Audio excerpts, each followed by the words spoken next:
friends, today we are discussion about ఏదైతే ఉందో accounts లో సింగిల్ ఎంట్రీ అనే చాప్టర్ గురించి మనం ఈరోజు డిస్కషన్ చేయబోతున్నాము. సింగిల్ ఎంట్రీ అనేది ఇక్కడ పేరులోనే మనకు ఉంది సింగిల్ ఎంట్రీ.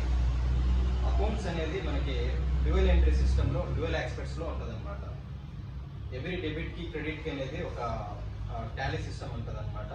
ఎవ్రీ డెబిట్ ఏదైతే మనకి గోల్డెన్ రూల్స్ ఉన్నాయో పర్సనల్, రియల్, నామినల్, ఈ three golden rules and accounting principles gap అనేది కదా జనరల్ అకౌంటింగ్ యాక్సెస్ ప్రిన్సిపల్స్, దాని ప్రకారం ఏదైతే ప్రిన్సిపల్స్ అండ్ పాలసీస్ ప్రకారము మనం అకౌంట్స్ అనేది మెయింటైన్ చేస్తాం అన్నది. కానీ ప్రాక్టికల్ పాయింట్ ఆఫ్ వ్యూలో వస్తే సింగిల్ ఎంట్రీ సిస్టమ్ అనేది ఎందుకు వచ్చిందంటే మోస్ట్ ఆఫ్ యూ మన ఇండియాలో ఉండే వాళ్ళకి అకౌంట్స్ గురించి తెలిసిన వాళ్ళు చాలామంది తక్కువ ఉంటారు.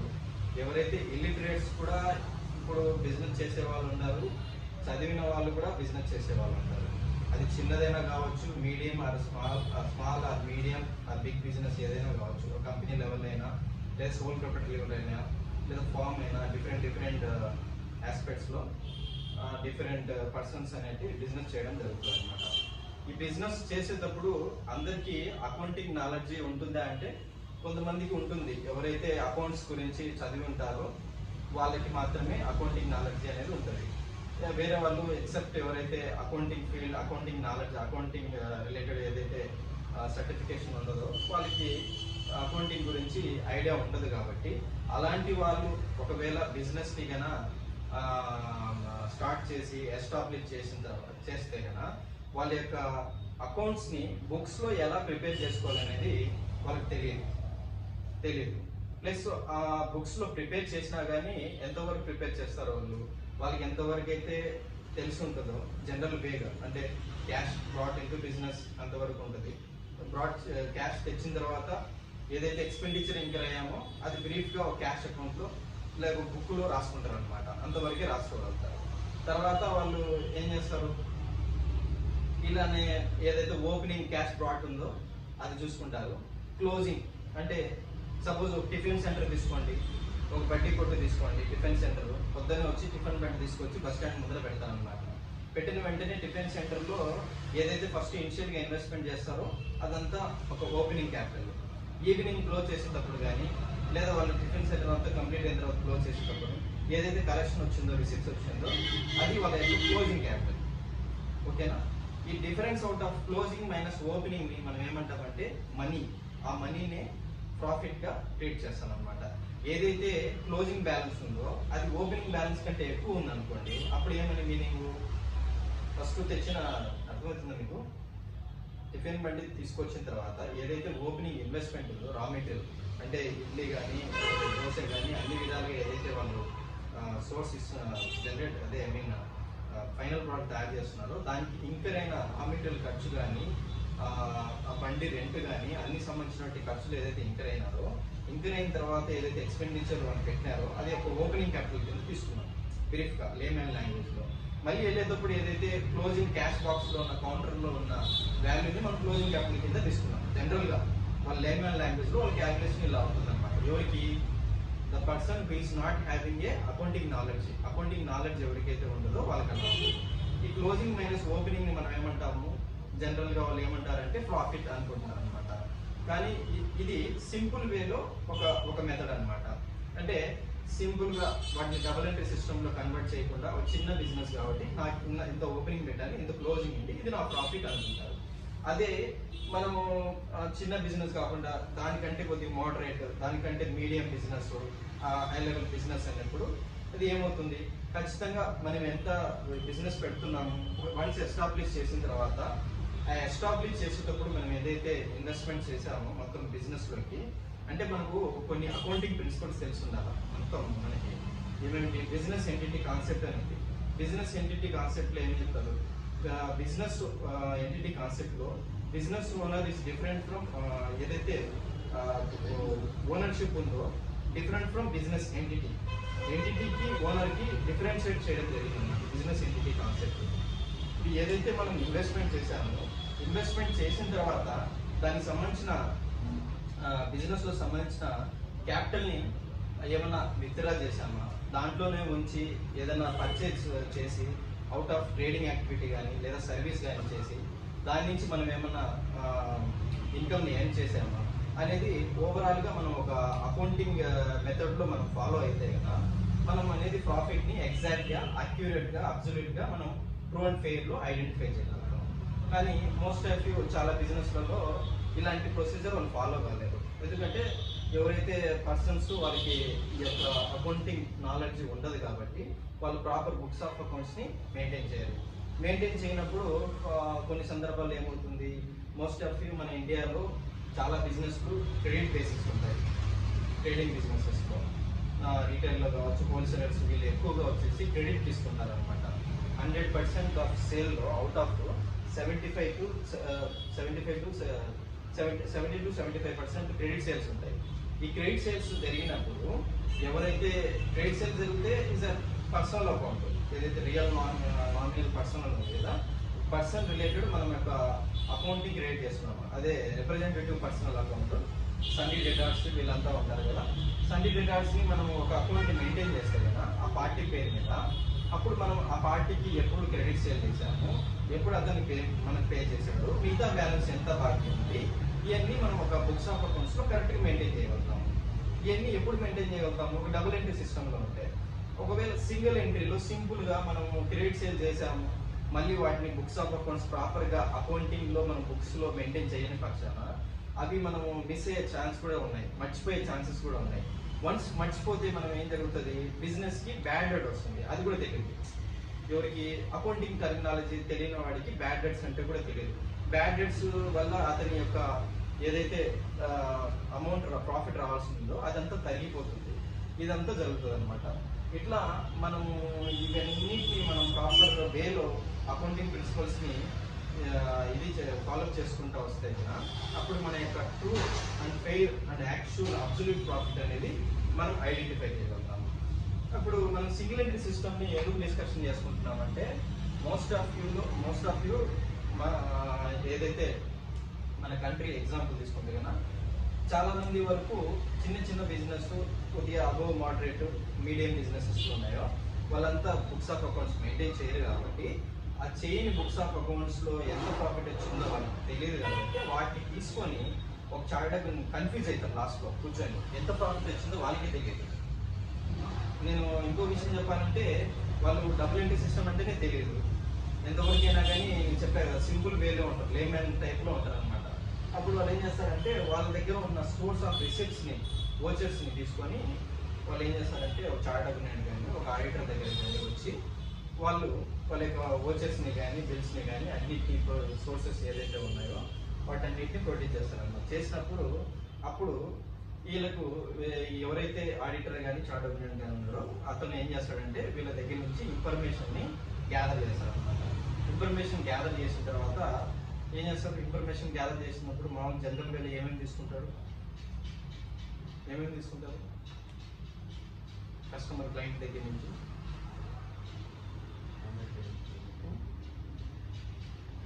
ఏమేమి తీసుకోవచ్చు.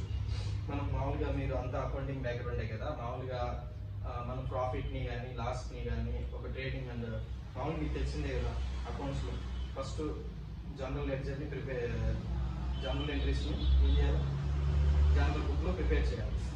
జనరల్ బుక్లో ప్రిపేర్ చేసిన తర్వాత కన్సర్న్ లెడ్జర్స్కి వాటిని పోస్టింగ్ చేయాలి. లెడ్జర్స్ తర్వాత నుంచి ట్రయల్ బ్యాలెన్స్కి వెళ్తుంది. ట్రయల్ బ్యాలెన్స్ టాలీ అయిన తర్వాత నామినల్ అకౌంట్ ఏదైతే ఉందో trading and profit and loss అకౌంట్ని అన్నిటిని ఏం చేయాలి, అకౌంటింగ్ ట్రాన్స్ఫర్ చేయాలి. చేసిన తర్వాత ట్రేడింగ్ అండ్ కన్సర్న్ ట్రయల్ బ్యాలెన్స్లో ఉన్న ఆల్ ఏదైతే లెడ్జర్స్ ఉన్నాయో అవన్నీ వచ్చేసి కన్సర్న్ నామినల్ అకౌంట్ సంబంధించినవన్నీ trading and profit and loss అకౌంట్లో వెళ్ళిపోతాయి. అదే రియల్ అకౌంట్ సంబంధించినవన్నీ పర్సనల్ అకౌంట్ సంబంధించినవన్నీ ఎక్కడికి పోతాయి,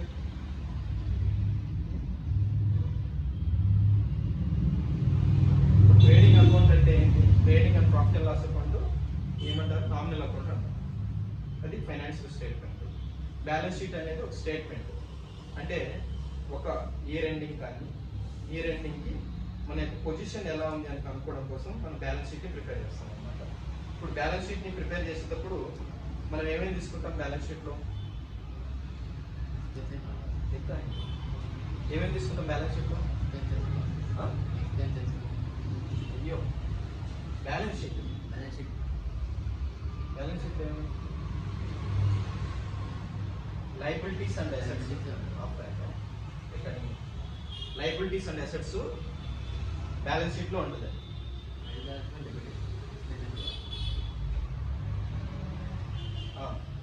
ఇప్పుడు ఏదైతే ట్రయల్ బ్యాలెన్స్ నుంచి ఏదైతే టాలీ అయిందో మొత్తము అకౌంట్స్ లెడ్జర్స్ అని వాటన్నిటిని మనం transfer to all concern trading and balance షీట్లోకి తీసుకెళ్ళాలి. ఆల్ రియల్ అకౌంట్స్ అయితే బ్యాలెన్స్ షీట్లోకి, నామినల్ అకౌంట్స్ అయితే రియల్ అండ్ పర్సనల్ అకౌంట్స్ అయితే బ్యాలెన్స్ షీట్, నామినల్ అకౌంట్స్ అయితే ట్రేడింగ్ అండ్ P&L అకౌంట్లోకి పంపించి క్లోజ్ చేయడం జరుగుతుంది అనమాట. ఇది అకౌంట్స్లో జరిగేది. ఇది డబుల్ ఎంట్రీ సిస్టంలో మెయింటైన్ చేస్తాయి కదా. ఈచ్ అండ్ ఎవ్రీ ట్రాన్సాక్షన్ని మనం కన్సిడర్ చేసి డబుల్ ఎంట్రీ సిస్టంలో మనం ఇది ఫాలోఅప్ చేస్తే ఇలా చేస్తాం అనమాట. అదే ఇప్పుడు ఏదైతే ఇప్పుడు వీళ్ళ యొక్క ప్రాఫిట్ని వీళ్ళు తెలుసుకోలేకపోయి కన్ఫ్యూజ్ అవ్వడం వల్ల వీళ్ళు ఇక్కడ ఆడిటర్ కానీ చార్ట్ అకౌంటెంట్ దగ్గరికి కానీ వచ్చి వాళ్ళ దగ్గర ఉన్న సోర్స్ ఆఫ్ ఇన్ఫర్మేషన్ బేస్ చేసుకొని మనము ఏం చేయడం జరుగుతుంది, అదే ఆడిటర్స్ ఏం చేయడం జరుగుతుంది, వాళ్ళ దగ్గర ఇన్ఫర్మేషన్ తీసుకున్న తర్వాత ఏం చేస్తారు, ఏం ప్రిపేర్ చేస్తారు అన్నప్పుడు ఇది ఈ చాప్టర్ అనేది వచ్చిందనమాట. అంటే ఎవరైతే proper books of accounts maintain చేయలేదో వాళ్ళ కోసం ఈ చాప్టర్ అనేది డిస్కషన్ జరిగింది. అదే సింగిల్ ఎంట్రీ సిస్టంలో ఎవరైతే ఉన్నారో వాళ్ళ కోసం ఈ చాప్టర్ అనేది ఎక్స్ప్లెయిన్ చేయడం జరుగుతుంది. ఇప్పుడు సింగిల్ ఎంట్రీ సిస్టంలో మనకి ఇప్పుడు బ్రీఫ్గా నేను చెప్పాను ఇట్లా ఉంటుంది సిస్టమ్ అని చెప్పేసి. ఇట్లా ఉన్నప్పుడు ఈ ఫర్దర్గా వీళ్ళు ఏం చేస్తారు, వాళ్ళ దగ్గర ఉన్న ఇన్ఫర్మేషన్ బేస్ చేసుకొని ఇప్పుడు 2 మెథడ్స్లో ఏం కనుక్కోవాలి, ఎందుకోసం మన దగ్గరికి వచ్చారు వాళ్ళు,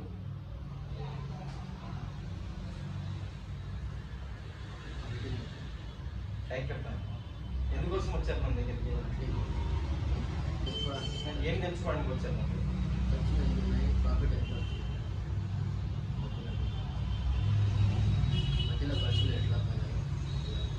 ప్రాఫిట్ ఆర్ లాస్, మన పొజిషన్ ఎలా, పొజిషన్ గురించి పక్కన పెట్టి ప్రాఫిట్ వచ్చిందా లాస్ వచ్చిందా కనుక్కునే కుతూహలంతో ఎవరి దగ్గరికి వచ్చారు, దగ్గరికి వచ్చారు. కొంతమంది ఇన్కమ్ ట్యాక్స్ ఫైలింగ్ చేసుకోవడానికి వచ్చి ఉంటారు, కొంతమంది ప్రాఫిట్ ఆర్ లాస్ వచ్చింది అని కనుక్కోవడానికి వచ్చి ఉంటారు, కొంతమంది ఏదైనా బిజినెస్లో ఫైర్ యాక్సిడెంట్ జరిగింటే, ఇది కూడా ఎగ్జాంపుల్ అనమాట. ఫైర్ యాక్సిడెంట్ జరగడం వల్ల ఎంతైతే స్టాక్ లాస్ అయిందో, ఒకవేళ అతను ఇన్సూర్డ్ అయితే కనుక ఆ లాస్ ఆఫ్ స్టాక్ని ఐడెంటిఫై చేయడం కోసం కూడా ఆడిటర్ దగ్గరకు వచ్చి financial statements and business financial position కనుక్కోవడానికి, balance sheet and trading and P&L కనుక్కోవడానికి కూడా వస్తారనమాట. ఎన్ని టైప్స్లో వస్తారు, ప్రాఫిట్ ఆర్ లాస్ కనుక్కోవడం కోసము, ఇంకోటి ఫైనాన్షియల్ పొజిషన్ అండ్ అదే అదే ఇంకా ఎన్ని కారణాల వల్ల వస్తారు, ITR income tax return filing చేసుకోవడానికి వస్తారు, ఇంకోటి in case of any loss occurred regarding అది ప్రాఫిట్ రిలేటెడ్ కావచ్చు, లాస్ ఆఫ్ ప్రాఫిట్ కూడా ఇన్సూరెన్స్ ఉంటుంది, లాస్ ఆఫ్ స్టాక్ కూడా ఇన్సూరెన్స్ ఉంటుంది. ఈ రెండింటి గురించి కూడా ఏదైనా జరిగి ఉంటే కనుక వాటిని క్లెయిమ్ చేసుకోవడం కూడా సర్టిఫైడ్ చార్ట్ అకౌంటెంట్ కానీ ఆడిటర్ దగ్గరికి కానీ వచ్చి చేయించుకోవడం జరుగుతుంది అనమాట. ఇప్పుడు వాళ్ళు వచ్చిన వాళ్ళు ఎలాంటి ఇన్ఫర్మేషన్ తీసుకొచ్చారు, సింగిల్ ఎంట్రీ, ఒక సింగిల్ ఎక్స్పెక్ట్స్లో ఏదైతే వాళ్ళు తోచినట్టు ఏదైతే ట్రాన్సాక్షన్స్ ఉన్నాయో అవి రాసుకొని తీసుకొచ్చారు. జనరల్స్ దగ్గర ఇండియా అట్లా తీసుకొస్తారు అనమాట. తీసుకొచ్చినప్పుడు మనం ఏం చేస్తాం, వాటిని మనం మనం యాజువల్గా నేను ఒక అకౌంటెంట్ ఆడిటర్ అనుకోండి, మనం ఏం చేస్తాము, వాళ్ళ దగ్గర ఉన్న ఇన్ఫర్మేషన్ని తీసుకుంటాము. మనకేం తెలుసు, మనకి అకౌంటింగ్ నాలెడ్జ్ ఉంది కాబట్టి మన నాలెడ్జ్ని బేస్ చేసుకొని వాళ్ళు ఏదైతే తెచ్చిన ఇన్ఫర్మేషన్ని మనము డబుల్ ఎంట్రీ సిస్టంలో కన్వర్షన్ చేస్తాం అనమాట. దాన్ని వన్ ఆఫ్ ద మెథడ్ అంటారు. ఇంకంతే కదా, అది మెథడే కదా. ఏదైతే వాళ్ళు ఇచ్చిన ఇన్ఫర్మేషన్ ఉందో ఆ ఇన్ఫర్మేషన్ ద్వారా డబుల్ ఎంట్రీ సిస్టంలో కన్వర్ట్ చేయాలని conversion method or statement of affairs method, final accounts method అని 3 రకాల మెథడ్స్ ఉంటాయి. 3 రకాల మెథడ్స్ ఉంటాయి అన్నమాట. మొత్తం single ఎంట్రీలో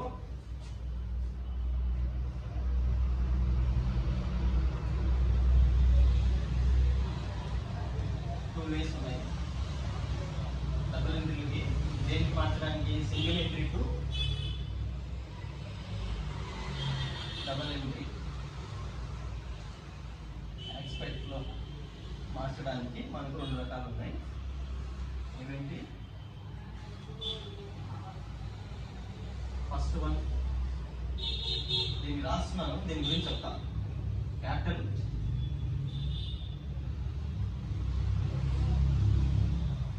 comparison method.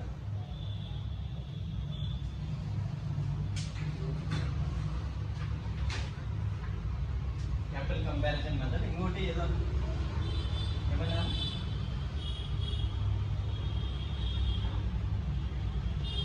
Conversion method. నేను చెప్పేటప్పుడు చెప్పాలా? Conversion method. ఇంకోటి స్టేట్మెంట్ ఆఫ్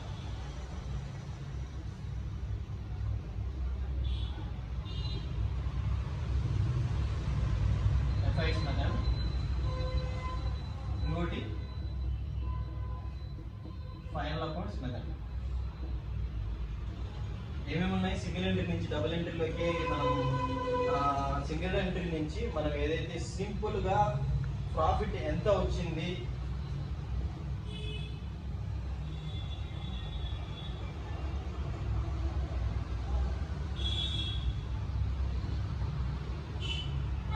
సింపుల్ గా మనకి ప్రాఫిట్ ఎంత వచ్చింది, లాస్ వచ్చిందా లేదా లాస్ వచ్చిందా,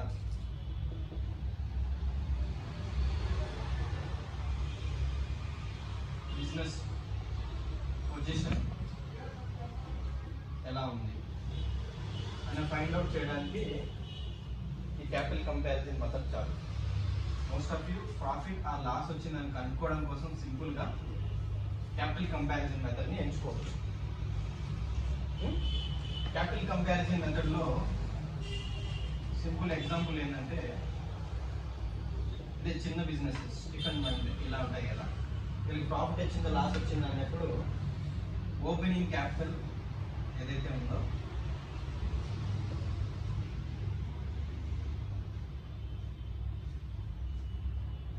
ఫస్ట్ క్లోజింగ్ క్యాపిటల్ ఇస్తున్నాం. ఎందుకంటే వాల్యూ ఎప్పుడైనా కానీ ప్రాఫిట్ కోసమే కదా బిజినెస్ పెట్టేది.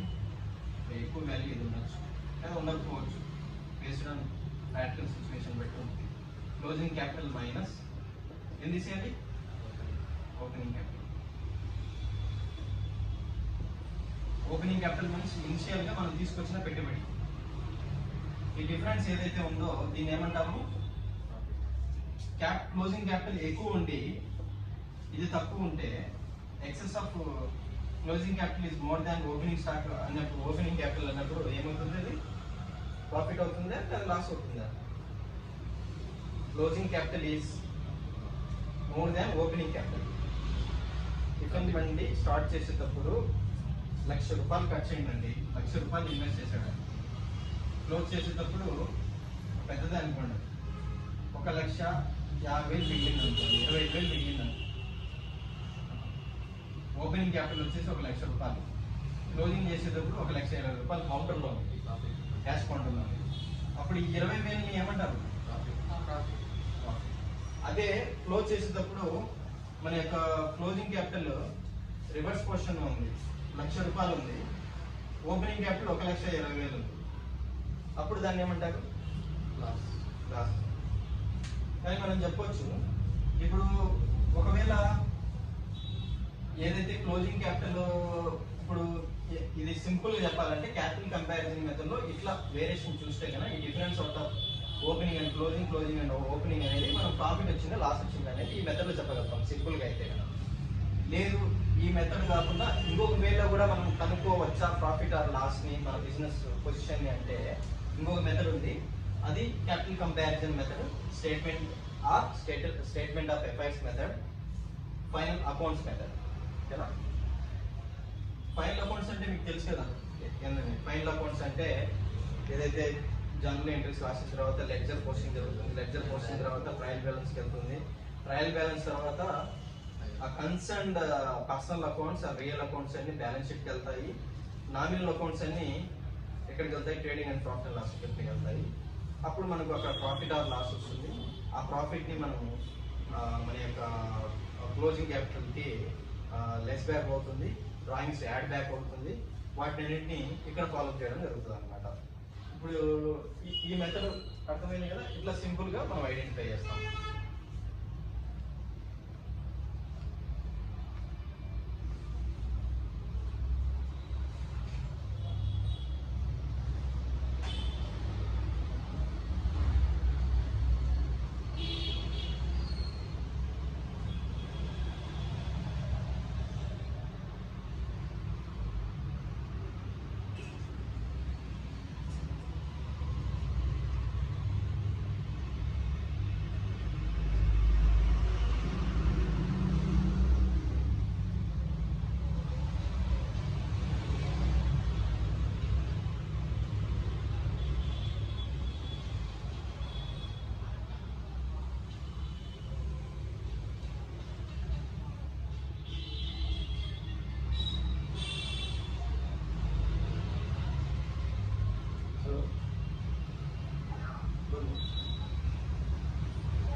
ఈ మెథడ్ అనేది సింపుల్ అయిపోయింది కదా.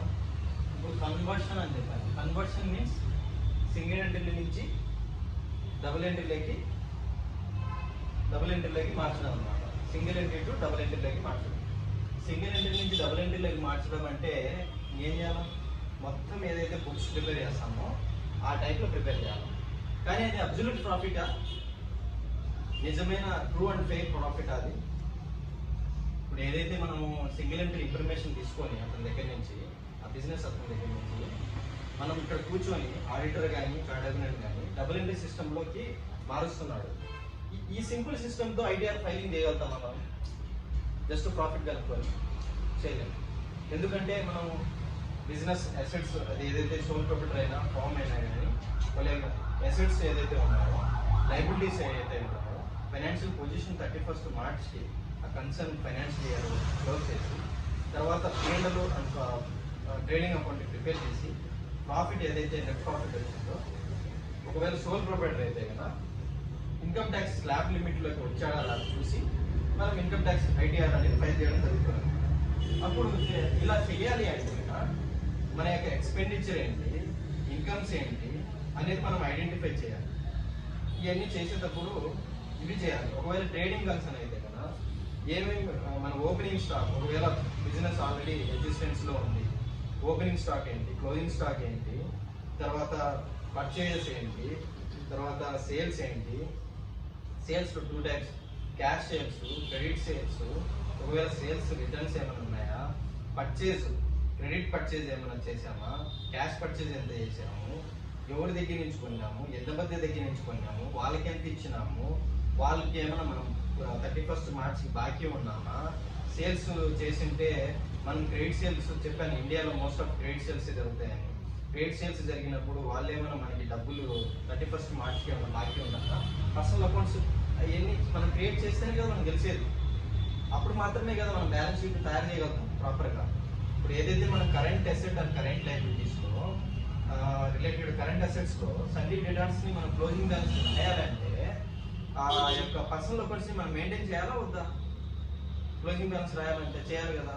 ఇప్పుడు పర్చేజర్కి మనం ఎంత బాకీ ఉన్నాం 31 మార్చికి వెళ్ళినప్పుడు ట్రేడింగ్ అకౌంట్ ప్రిపేర్ చేయాలా వద్దా? వీటన్నిటిని ఇతను ఇస్తాడా? మరి ఇతను ఇస్తాడా? మొత్తం రికార్డ్ని అతను తీసుకురానప్పుడు మనం ఏం చేయాలంటే దీంట్లో కొన్ని ఫార్ములాస్ ఉంటాయి, కొన్ని అకౌంటింగ్ మెథడ్స్ ఉంటాయి. దాన్ని బేస్ చేసుకొని మనం అనేది అకౌంటింగ్ ప్రిన్సిపల్స్ అండ్ ఎక్స్పర్ట్స్ని బేస్ చేసుకొని మనం డబుల్ ఎంట్రీ సిస్టంలోకి కన్వర్షన్ చేయాలి, ఫైనల్ అకౌంట్స్లోకి మార్చాలన్నమాట. మార్చేటప్పుడు ముందుగా మనము అకౌంట్స్ని అబ్సల్యూట్ ప్రాఫిట్ ప్రిపేర్ చేసే ఒక వ్యక్తి ఎవరైతే ఉన్నారో బిజినెస్ పెట్టినప్పటి నుంచి, సపోజ్ ఎగ్జాంపుల్ ఎక్స్ అనే పర్సన్ ఏం చేశాడంటే కిరాణా షాప్ పెట్టాడు. ఇప్పుడు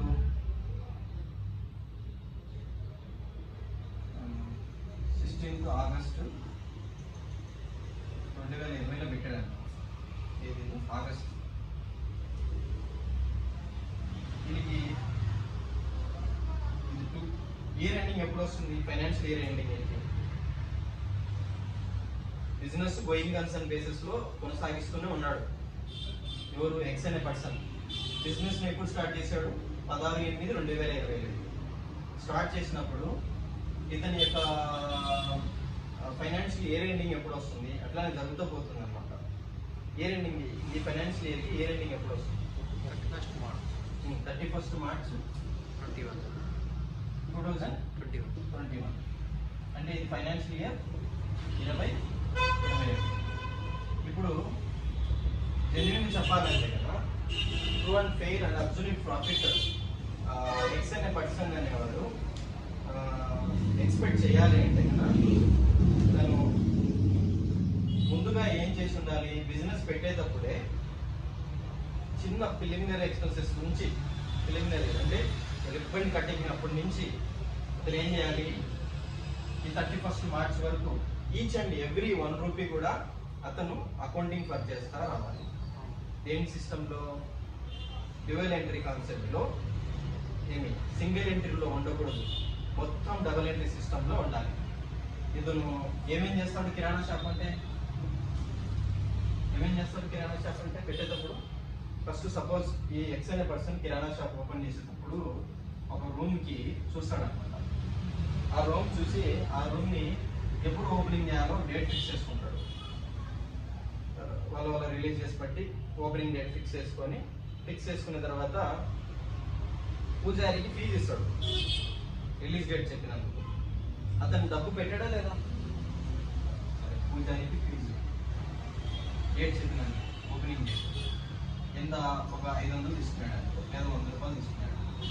తర్వాత ఓపెనింగ్ చేయడానికి ఎవరినో ఒకరిని మినిస్టర్ని ఎవరినో ఒకరిని పిలిచి ఉంటాడు. వాళ్ళు చాట్ చేయాలి అనుకోండి, చాట్ చేయకపోతే ఏం లేదు. లేదా ఎవరన్నా ఓపెనింగ్కి సెలబ్రిటీస్ పిలిచారనుకోండి, కిరాణా షాప్ సెలబ్రిటీ పిలిచడం ఏంటనుకుంటే ఎగ్జాంపుల్ తీసుకోండి, ఎవరినో ఒకరిని పిలిచాడు, లోకల్ బాయ్ ఎవరో ఒకరు ఏదో ఒకటి ఫేమస్ అతన్ని పిలిచారు అనుకోండి. అతనికి ఏదైనా అమౌంట్ పే చేస్తే కదా ప్రమోషన్ కోసం, అంటే ఓపెనింగ్ రోజు ఏదైతే ఏదో ఉంటారో తెలంగాణలో దానికి ఒక 1000 రూపాయలు పే చేశాడు ఓపెనింగ్ రోజు. తర్వాత ఓపెనింగ్ రోజు ఏమేమి ఖర్చులు ఉంటాయి? అతనికి స్పీడ్స్ ఖర్చులు ఉంటాయి, ఇవన్నీ బోరింగ్ అవ్వచ్చు, ప్రిలిమినరీ ఎక్స్పెన్సెస్ అని ఇంకర్ అవుతాడు అనమాట. దాన్ని మన అకౌంటింగ్ టెర్మినాలజీలో ఏమంటాము? వీటన్నింటినీ ప్రిలిమినరీ, ముందుగా బిజినెస్కి ఓపెనింగ్ ముందుగా అయ్యే ఎక్స్పెన్సెస్ అన్ని. ఈ ప్రిలిమినరీ ఎక్స్పెన్సెస్ అనేది వీడి యొక్క మెయిన్ బిజినెస్ కి సంబంధం ఉందా? మెయిన్ బిజినెస్ మెయిన్ బిజినెస్ ఏంటి వీడు చేయాలనుకునేది? కిరాణా షాప్. కిరాణా ఐటమ్స్ ని కొని అమ్మడం వీడి యొక్క మెయిన్ బిజినెస్, ట్రేడింగ్ యాక్టివిటీ అన్నమాట. కానీ వీడి బిజినెస్ ని, ఈ కిరాణా షాప్ ని ఏదైతే రన్నింగ్ చేయాలనుకున్నాడో, ఈ రన్నింగ్ చేసే ముందరగా ఇతనికి ఏమేమి ఇంకర్ అయినాయి బిజినెస్ కి రన్నింగ్ ముందర? ఇవన్నీ ప్రిలిమినరీ ఎక్స్పెన్సెస్ అన్ని మొదటిగా ఇంకర్ అయినాయి అనమాట. ఈ ఇంకర్ అయిన ఎక్స్పెన్సెస్ ని తీసుకెళ్లి ఫస్ట్ ఇయర్ ట్రేడింగ్ అకౌంట్ లో మొత్తం డెబిట్ సైడ్ సపోజ్ వీడి యొక్క ప్రాఫిట్ వచ్చేసి ఒక 3,000 వచ్చింది అనుకో, వీడు చేసిన ఖర్చులు ఒక 4,000 వచ్చినాయి అనుకో. అప్పుడు అంటే అంత భారీగా చేయలేండి, జనరల్ గా అంత భారీగా ఉండదు.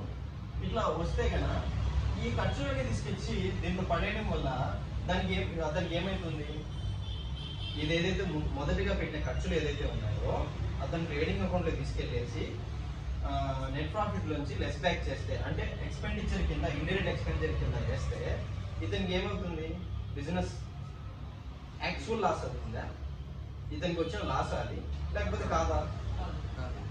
ఈ బిజినెస్ చేస్తే లాస్ వచ్చిందా, లేదా ఈ ఎక్స్పెండిచర్ ఇంకర్ చేసి ఈ ఎక్స్పెండిచర్ రిలేటెడ్ ఈ దీంట్లో వచ్చిన ఓపెనింగ్ ఉండదులేండి, sale, purchase minus closing stock, gross profit minus all other expenses minus preliminary expenses వేయడం వల్ల అతనికి ఏమొచ్చేసింది? 1,000 రూపీస్ లాస్ వచ్చింది. 1,000 రూపీస్ లాస్ దేనికి కారణం వచ్చింది? తన యొక్క నార్మల్ కోసం బిజినెస్ వల్ల వచ్చిందా, లేకపోతే ప్రిలిమినరీ ఎక్స్పెన్సెస్ యాడ్ చేయడం వల్ల వచ్చిందా? ప్రిలిమినరీ ఎక్స్పెన్సెస్ యాడ్ చేయడం వల్ల వచ్చింది. ఇది ఎక్స్పెండిచర్ మీట్ కాకుండా కూడా బిజినెస్ ఏం చేయొచ్చు, మనం స్టార్ట్ చేయొచ్చు. కానీ ఇది చేయడం వల్ల అతనికి ఏమవుతుందంటే పబ్లిక్ లో అందరికి తెలుస్తాము, రెప్యుటేషన్ వస్తుంది, గుడ్ విల్ వస్తుంది, తొందరగా సేల్ ని మనము. ఎగ్జాంపుల్ అదేంటి ఓపెనింగ్ చేసింది మాంగళ్య డైరెక్ట్ డిసెంబర్ బిగినింగ్ ఎప్పుడో చేశారు. డిసెంబర్ది వచ్చింది, క్రిస్మస్ది వచ్చింది, సేల్ అన్నీ వచ్చాయి. సెలబ్రిటీని తీసుకొచ్చారు, అన్నీ చేశారు.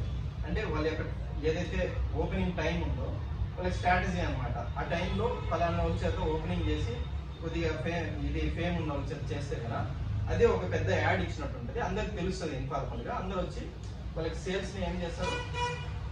ఇంక్రీజ్ అవుతుంది. సేల్స్ ఇంక్రీజ్ అయితే రెవెన్యూ ఇంక్రీజ్ అవ్వడం వల్ల మనకి ఏమవుతుంది? ప్రాఫిట్ ఇంక్రీజ్ అవుతుంది. ఇక్కడ మెయిన్ అది కాదు ఇష్యూ. ఈ 4,000 వల్ల ఇక్కడ వచ్చే 3,000 ప్రాఫిట్ ఎఫెక్ట్ అవడం వల్ల 1,000 రూపాయలు ఇంకా మైనస్ వెళ్ళిపోయాడు. కానీ మన యొక్క అకౌంటింగ్ ప్రిన్సిపల్ ఏమని చెప్తుందంటే ప్రిలిమినరీ ఎక్స్పెన్సెస్ ని నువ్వు ఒకేసారి తీసేయాల్సిన అవసరం లేదు. ఓవర్ ద పీరియడ్ వరకు ఒక 5 సంవత్సరాలు నీ బిజినెస్ కెపాసిటీ బట్టి ఇయర్ ఎంత తీసేయమని చెప్తారు అనమాట. కానీ ఇక్కడ మెయింటైన్ చేసే వాళ్ళు, అకౌంటింగ్ నాలెడ్జ్ ఉన్న వాళ్ళు మాత్రమే అది చేసేవాళ్ళే. ప్రిలిమినరీ ఎక్స్పెన్సెస్ ఈ సంవత్సరము 4,000 కదా, దీన్ని ఒక 5 సంవత్సరాలు డివైడ్ చేసుకుందాం. ఎంతైంది? లేదా 4 సంవత్సరాలు డివైడ్ చేద్దాం. ఎంతైంది? 1,000 రూపీస్ పర్ ఇయర్. 1 ఇయర్ కి 1,000 రూపీస్ డిడక్ట్ చేయాలి. అప్పుడు ఈచ్ P&L అకౌంట్ లో ఎవ్రీ ఇయర్ ఎంత డిడక్ట్ చేయాలి, రైట్ ఆఫ్ చేయాలి? 1,000 రూపీస్. అట్లా ఇవి ఎవరు చెప్పగలిగారు? ఇవన్నీ అకౌంటింగ్ ప్రిన్సిపల్స్ అండ్ కాన్సెప్ట్ ద్వారా మనం చెప్పగలిగాం అనమాట. దీన్ని తీసుకెళ్లి దాంట్లో వేయడం వల్ల వచ్చిన లాస్ అనేది నీ యాక్చువల్ లాస్ కాదు, దీన్ని నువ్వు కావాలంటే ఓవర్ ద పీరియడ్ వరకు రైట్ ఆఫ్ చేసుకోవచ్చు అని ఆప్షన్ ఉంది. ఇది అకౌంటింగ్ పాయింట్ ఆఫ్ వ్యూలో ఇలాంటి టర్మినాలజీ అకౌంట్స్ నాలెడ్జ్ ఉన్న వాళ్ళకి మాత్రమే, అకౌంట్స్ ప్రిన్సిపల్స్ ఏదైతే ఉన్నాయో, ఏదైతే వాళ్ళు తయారు చేశారో వాటిని బేస్ చేసుకుని వెళ్తే కన్నా ఇలాంటివన్నీ ఉన్నాయన్నమాట. ఇవన్నీ యాక్సెప్టబుల్ ప్రిన్సిపల్స్ ఇవన్నీ. ఓకేనా? ఇట్లా ఉంటుంది. ఇది ఒకటి ఎగ్జాంపుల్. తను నేనేం చెప్పాను, 16వ తేదీన ఓపెనింగ్ చేశాడు, 37వ తేదీ వరకు బిజినెస్ రన్ చేశాడు. రన్ చేసేటప్పుడు ఆయన ఖర్చుల్ని ఎలా తీసుకుంటున్నాడు, ఇలా బుక్స్ మెయింటైన్, ఏదైతే అకౌంట్స్ ఉన్నాయో వాటిని ప్రాపర్ బుక్స్ లో మెయింటైన్ చేసి, అంటే జర్నల్ ఎంట్రీస్ రాసి, ఆ concern journal entries ledger posting చేసి, ఏ లెడ్జర్లకు వెళ్ళాలో ఆ లెడ్జర్లకు పోస్టింగ్ చేసి, ఆ లెడ్జర్ అయిపోయింది అది, ఆ లెడ్జర్ల నుంచి మళ్ళీ ఏం చేయాలి? ట్రయల్ బ్యాలెన్స్ లోకి వెళ్ళి, ట్రయల్ బ్యాలెన్స్ లో టాలీ అయిందంటే మొత్తం సక్సెస్ఫుల్, కాలేదంటే ఏం చేయాలి? సస్పెన్స్ అకౌంట్ ఓపెన్ చేయాలి. సస్పెన్స్ అకౌంట్ ఓపెన్ చేస్తే మొత్తం ఇదేనట్టే కదా. ఏదైతే డబుల్ ఎంట్రీ సిస్టమ్ ఉందో దాన్ని కరెక్ట్ గా మెయింటైన్ చేసి వచ్చి ఉండింటే ట్రయల్ బ్యాలెన్స్ టాలీ అయ్యేది. దాంతో పాటుగా మనం యొక్క ఏదైతే అకౌంటింగ్ స్టాండర్డ్స్ ఉన్నాయో ఆ స్టాండర్డ్స్ ని కూడా క్యాన్సిల్ చేయాలి. ఇప్పుడు సపోజ్ ఈ ఎక్స్ అనే పర్సన్ వచ్చేసి 10వ నెలలో అదే సంవత్సరంలో కొన్నాడు అనుకోండి. 10వ నెలలో ఏదైనా ప్రాపర్టీ కొన్నాడు, జస్ట్ క్యాష్ అకౌంట్ లో ప్రాపర్టీ పర్చేజర్ అని రాసి ఉంటాడు. కానీ అది ఏదైతే 10వ నెలలో కొన్నాడో ఆ ప్రాపర్టీకి డిప్రిసియేషన్ తీయాలి. డిప్రిసియేషన్ అది ఏస్ 6 ఏదైతే ఉందో అకౌంటింగ్ స్టాండర్డ్స్ అది చెప్తుంది అనమాట. డిప్రిసియేషన్ అనేది నువ్వు తీయాలి. తర్వాత కాస్ట్ కాన్సెప్ట్ అని ఉంటుంది. ఆ కాస్ట్ కాన్సెప్ట్ ప్రకారము ఆ property value, historical concept, cost concept, తర్వాత ఏంటి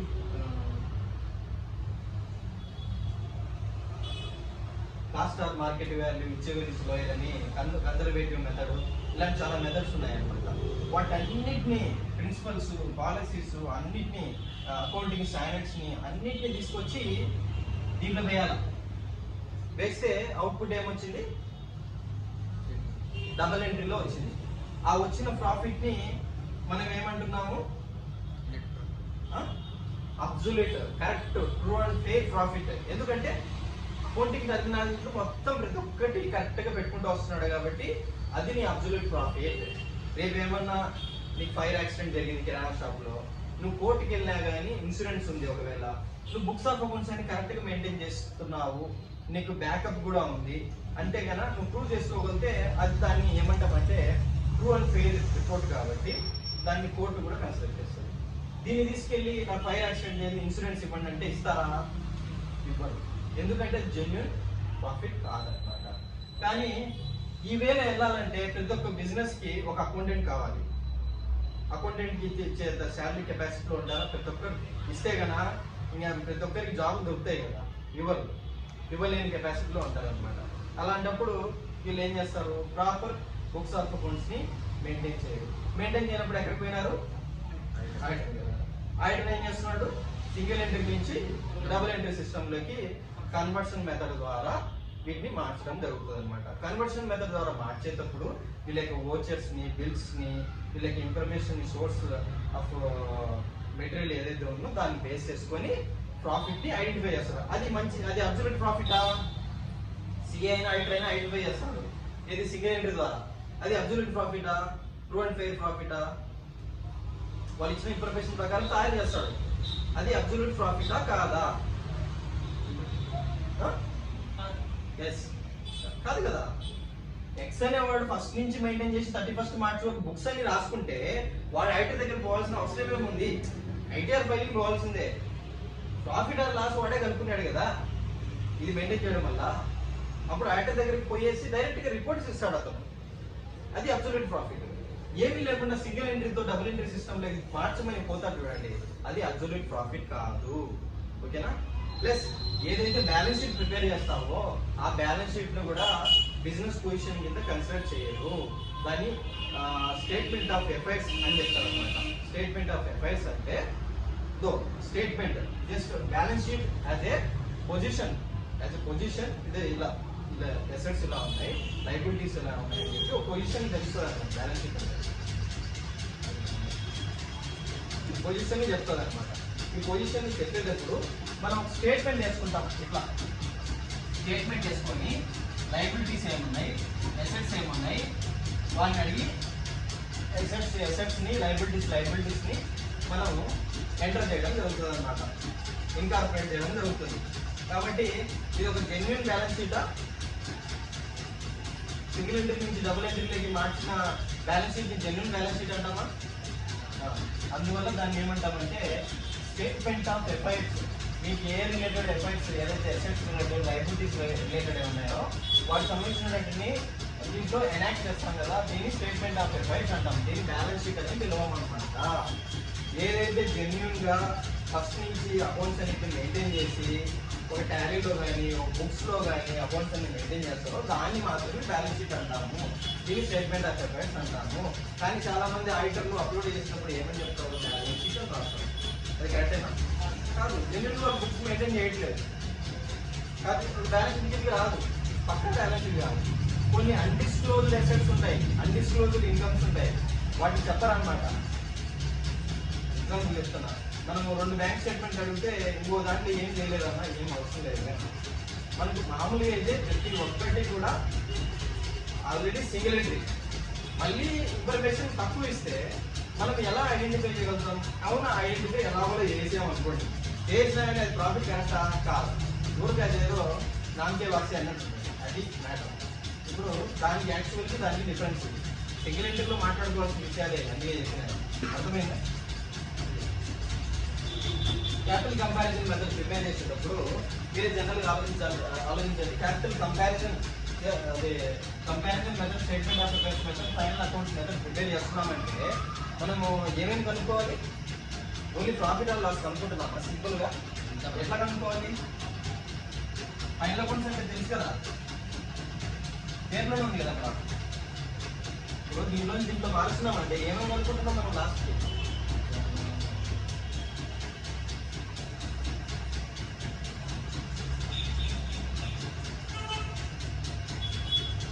ఏంటి profit or loss, business position అని అనుకుంటున్నామంటే అప్పుడు మనం trading, P&L account, balance sheet, ఈ మూడింటిని ప్రిపేర్ చేయాలి. ఈ మూడింటిని ప్రిపేర్ చేసినప్పుడు వాడు ఏమేమి ఇచ్చాడు ఇవన్నీ తీసుకోవాలి.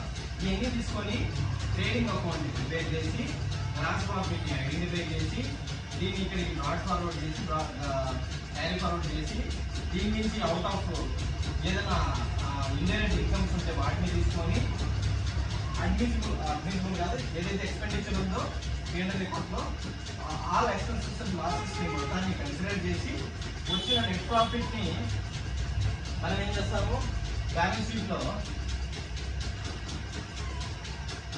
క్యాపిటల్ అకౌంట్ ప్రిపేర్ చేసి ఓపెనింగ్ క్యాపిటల్కి ఏదైతే నెట్ ప్రాఫిట్ ఉందో యాడ్ బ్యాక్ చేసి వచ్చిన ఏదైతే అమౌంట్ ఉందో ఈ అమౌంట్లో నుంచి డ్రాయింగ్స్ని ప్లస్ క్లోజింగ్ క్యాపిటల్ని మనం ఐడెంటిఫై చేయడం అనేది జరుగుతుంది అన్నమాట. డ్రాయింగ్స్కి వేసిన తర్వాత క్లోజింగ్ క్యాపిటల్ లేదా క్లోజింగ్ క్యాపిటల్ మన దగ్గర ఉంటే ఇక్కడ ఏం జరుగుతుందంటే కన్వర్షన్ మెథడ్లో ఇవి ముందుకి ఇవన్నీ ఒక స్టాండర్డ్స్ అంతా తెలిసిందే కదా, ప్రతి ఒక్కరికి ఈ యొక్క స్టాండర్డ్స్ ఇవే ఉండేది అందరికీ. Trading, P&L account, capital account, balance sheet, వీటిలో ఏమేమి ఉంటాయో మనకు తెలుసు. ట్రేడింగ్ అకౌంట్ ఏముంటుంది? నాన్ మ్యానుఫ్యాక్చరింగ్ ట్రేడింగ్ అకౌంట్లో ఏమేమి ఉంటుంది? ఓపెనింగ్ స్టాక్ ఉంటుంది, క్లోజింగ్ స్టాక్ ఉంటుంది, చెప్పండి, అకౌంట్సే కదా అంతా. ఓపెనింగ్ ఉంటుంది, క్లోజింగ్ ఉంటుంది, పర్చేజ్ ఉంటుంది, సేల్ ఉంటుంది, పర్చేజ్ ఉంటుంది, గ్రాస్ ప్రాఫిట్ ఉంటుంది, ఇవి మనకు తెలిసిందే. ఇంకోటి ఏముంటుంది? డైరెక్ట్ ఎక్స్పెన్సెస్ ఒకటి ఉంటుంది అనమాట. ఈ డైరెక్ట్ ఎక్స్పెన్సెస్ కూడా డెబిట్ సైడ్ ఉంటుంది. ఇవి మనం తెలిసినప్పుడు ఎక్కడెక్కడ ఫిల్అప్ చేసేవాళ్ళం, ఆ బాక్స్లు ఎంటీ పెట్టుకోవాలి.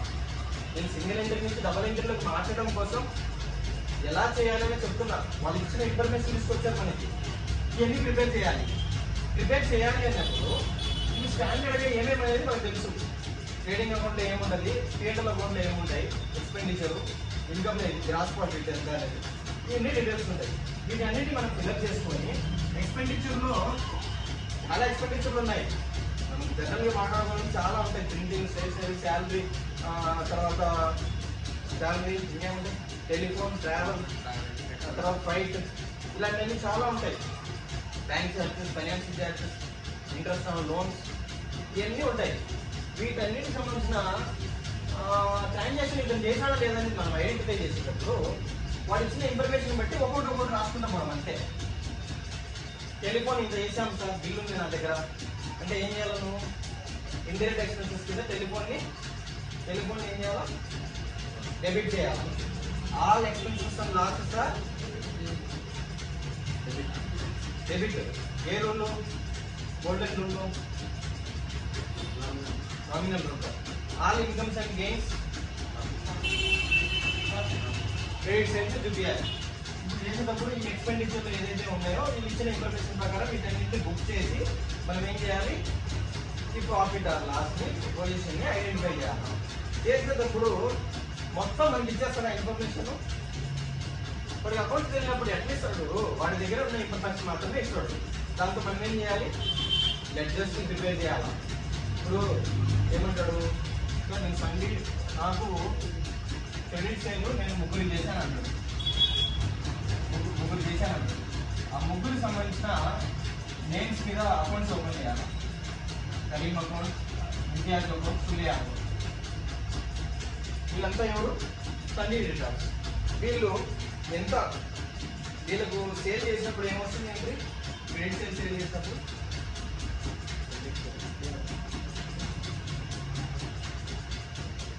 చెప్పండి.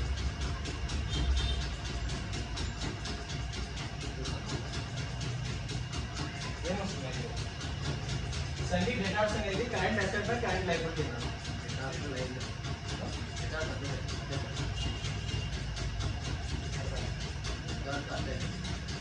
అసెటే కదా, కరెంట్ అసెటే కదా. ఇప్పుడు ఏదైతే మనం పార్టీకి అమ్మినామో ఆ పార్టీకి అమ్మినప్పుడు మనం ఆ పార్టీని ఏం చేయాలి? డెబిట్ చేయాలా, క్రెడిట్ చేయాలా? సేల్స్ క్యాష్ సేల్స్ ఏంటి అని చెప్పండి. ముందు క్యాష్ సేల్స్ చెప్పండి, అప్పుడు credit sales main.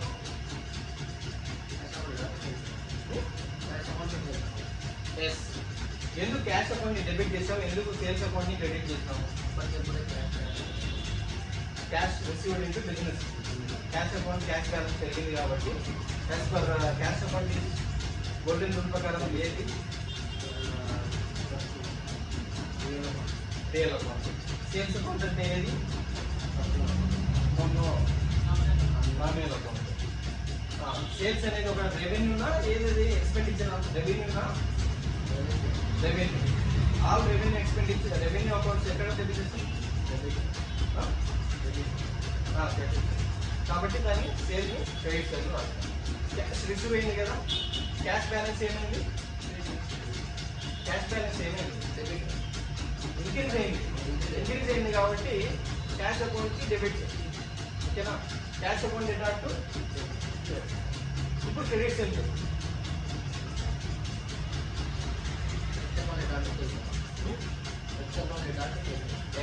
X account ఎందుకు డెబిట్ చేసినావు? అదే క్రెడిట్ సేల్ చేసినాం. అదే ఎక్స్ అకౌంట్ ఎందుకు చేసినాం? అది ఒక రిప్రజెంటేటివ్ పర్సన్ అకౌంట్. అలానా పర్సన్కి మనం క్రెడిట్ సేల్ చేశాం కాబట్టి అతను మనకి ఇవ్వాల్సినది ఉంది. ఆ బిజినెస్కి అతను ఏమవుతాడు? సండ్రీ డేటార్ అవుతాడు. కాబట్టి అతన్ని ఏం చేసాం? మనం డెబిట్ చేసాం. మనకి బాకీ ఉన్నాడని చెప్పి డెబిట్ చేసాం. ఇది రిప్రజెంటేటివ్ పర్సనల్ అకౌంట్ అన్నమాట. ఏదైతే అతని పేరు ఉందో దాన్ని డెబిట్ చేసాము. టు సేల్స్ అమౌంట్ ఏమైంది? సేల్స్ అమౌంట్ ఇంక్రీజ్ అయింది. ఇంక్రీజ్ అయింది కాబట్టి రెవెన్యూ ఇంక్రీజ్ అయింది. కాబట్టి ఆల్ ఇన్కమ్స్ అండ్ గెయిన్స్ మనం ఎంత చేయాలి? To sales amount. అప్పుడు ఎందుకు వచ్చింది అది? వాటికి సంబంధించిన ఎవరైతే ఉన్నారో ఆ అకౌంట్స్, అదే ఎంతమంది పార్టీస్ ఉన్నారో వాళ్ళకి సంబంధించిన అకౌంట్స్, ఎంతమంది సండీ క్రెడిటర్స్ ఉన్నారో వాళ్ళకి సంబంధించిన అకౌంట్స్, తర్వాత అతని దగ్గర తీసుకోవాల్సిన ఇన్ఫర్మేషన్, వాడికి ఎంత పే చేస్తావు, నువ్వు అప్పు తెలుసుకున్నావు కదా సలమాన్, ఎంత చేసావు, ఎంత ఇవ్వాల్సిన ఉంది, ఎంత కొన్నావు ముందు, ఎంత ఇచ్చినావు, ఎంత ఇవ్వాల్సినది ఉంది, ఇంతేమైనా ఓపెనింగ్ ఏమైనా బ్యాలెన్స్ ఉన్నావా ఇయర్ బిగినింగ్లో, దాంతో ఒక అకౌంట్, ఎంత క్రెడిట్ సేల్ చేసావు, ఎంత వాడు ఇచ్చాడు, ఎంత ఇవ్వాల్సినది ఉంది. క్రెడిట్ సేల్ చేసినప్పుడు కూడా రిసీవ్ అవుతుంది అమౌంట్. ఒక్కోసారి వాడు చెక్ ఇస్తాడు, ఒక్కోసారి క్యాష్ ఇస్తాడు. బ్యాంక్ అకౌంట్కి ఎంత వచ్చింది, క్యాష్ రూపంలో ఎంత వచ్చింది, అట్లా ప్రతి ఈచ్ అండ్ ఎవ్రీ అకౌంట్ యొక్క ఇన్ఫర్మేషన్ని అకౌంటింగ్ బుక్స్లోకి కన్వర్ట్ చేసుకొని రావాలి. అప్పుడు అన్ని క్లోజింగ్ బ్యాలెన్సెస్ తీసుకొని బ్యాలెన్స్ షీట్లోకి వెళ్తాము, అన్ని రిసిప్ట్స్ అండ్ పేమెంట్స్ తీసుకొని క్యాష్ అకౌంట్లోకి వెళ్తాము, అన్ని నామినల్ అండ్ అకౌంట్స్ అన్ని రియల్ అకౌంట్స్ అన్ని బ్యాలెన్స్ షీట్లకి, ఇలా trading and profit and loss అకౌంట్లకి అన్నింటినీ ఇన్కార్పొరేట్ చేసిన తర్వాత మనకు ఫుల్ ఫ్లెడ్జ్డ్గా సింగిల్ ఎంట్రీ నుంచి డబుల్ ఎంట్రీలోకి ఏమవుతుంది, డబుల్ ఎంట్రీలోకి కన్వర్షన్ అవుతుంది. ఇప్పుడు అర్థమైంది కదా, సింగిల్ ఎంట్రీలో మనకి 2 మెథడ్స్ ఉన్నాయి. ఒకటి క్యాపిటల్ కంపారిజన్ మెథడ్, చెప్పు ఇంకొకటి చెప్పండి,